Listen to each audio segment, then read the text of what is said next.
अस्सलाम वालेकुम रहमतुल्लाहि व बरकातुहू। आज मैं आपके सामने ये वीडियो रिकॉर्ड करवा रहा हूँ टॉपकापी म्यूज़ियम के एक बहुत ही अहम हिस्से के बाद से। टॉपकापी म्यूज़ियम जो है ये तुर्की में बुनियादी तौर पे ये एक महल था, टॉपकापी महल पैलेस, जो उस्मानी सलातीन और खुलफा का महल था।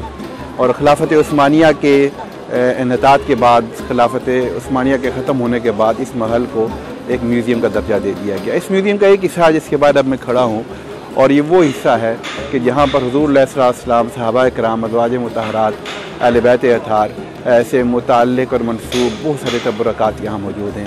और इन तबरक़ात की ख़ास बात यह है कि ये सारे वो तबरक़ात हैं जो मैक्सिमम हद तक मुसद्दक़ा उन्हें कहा जा सकता है। इस दुनिया में जो तबरक़ात मौजूद हैं हुज़ूर अलैहिस्सलाम, सहाबा और अहले बैत से, वो यहाँ पर मौजूद हैं। चूँकि आपको इल्म है कि खिलाफत उस्मानिया के पास ये सारे तबरक़ात पिछले सलातीन से मुंतकिल हुए और ये मदीना शरीफ में थे। और जब खिलाफत उस्मानिया का इख्तिताम करीब हुआ तो उस वक्त उस्मानी खुलफा ने, बादशाहों ने मुस्तक़बिल के हालात को भांपते हुए, जो कि जिस तरह के लोग सऊदी अरब और हिजाज़ में सर उठा रहे थे और जिन्होंने खिलाफत उस्मानिया के ख़िलाफ़ बगावत की, और अब्दुल वहाब नजदी की क़यादत में जो तहरीक वहाँ पर सर उठा रही थी, जिन्होंने बाद में आपको बताया कि जन्नतुल बकी को भी मुनहदम कर दिया, जन्नत मावा को भी मुनहदम कर दिया, और मदीना में जितने भी अमाकिन थे, जो ऐसे मकान थे, जो ऐसी ज़ियारात थी जो साहब रज़वानुल्लाह अजमाइन या अहले बैत अतार अलैहिमुस्सलाम से मनसूब थी, उन सबको ख़त्म कर दिया। तो उन्होंने ग्रेजुअली वो सारे तबरक़ात को वहाँ से मुंतकिल किया और अपने महल में एक ख़ास चैम्बर उनके लिए मुख्तस कर दिया, क्योंकि उस वक्त इससे महफूज जगह दुनिया में कोई नहीं थी जो खिलाफत उस्मानिया का महल था, उनके इक़्तिदार का मरकज़ था।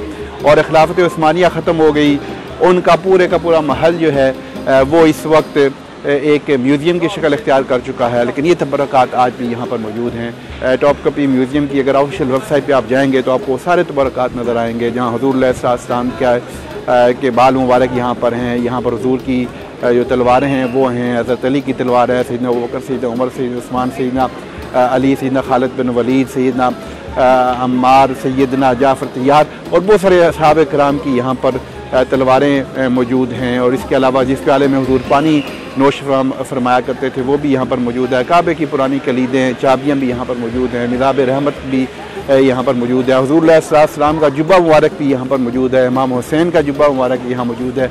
सैयदा कायनात सैयदा फ़ातिमा ज़हरा रज़ियल्लाहु ताला अन्हा का जो जुब्बा मुबारक है वो भी यहाँ पर मौजूद है। अलगर्ज़ ये बहुत ही मुतबरक जगह है, और यहाँ आने का मकसद ये था कि इन तबरक़ात की ज़ियारत की जाए।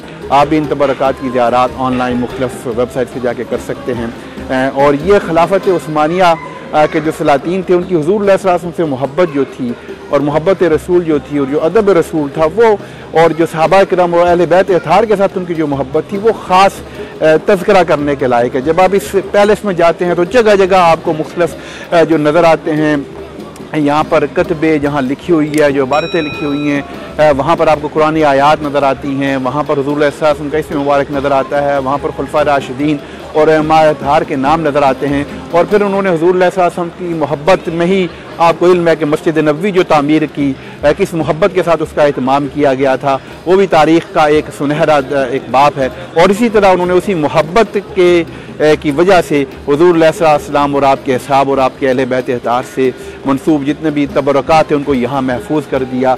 ये उनका एहसान है हमारे ऊपर कि आज अगर वो ये काम ना करते तो शायद ये तबरक़ात महफूज ना होते। और ये उस्मानी खुलफा का ये एहसान है उम्मत के ऊपर कि उन्होंने उन तबरक़ात को यहाँ महफूज कर दिया, और आज हम उनकी इजाज़त कर सकते हैं।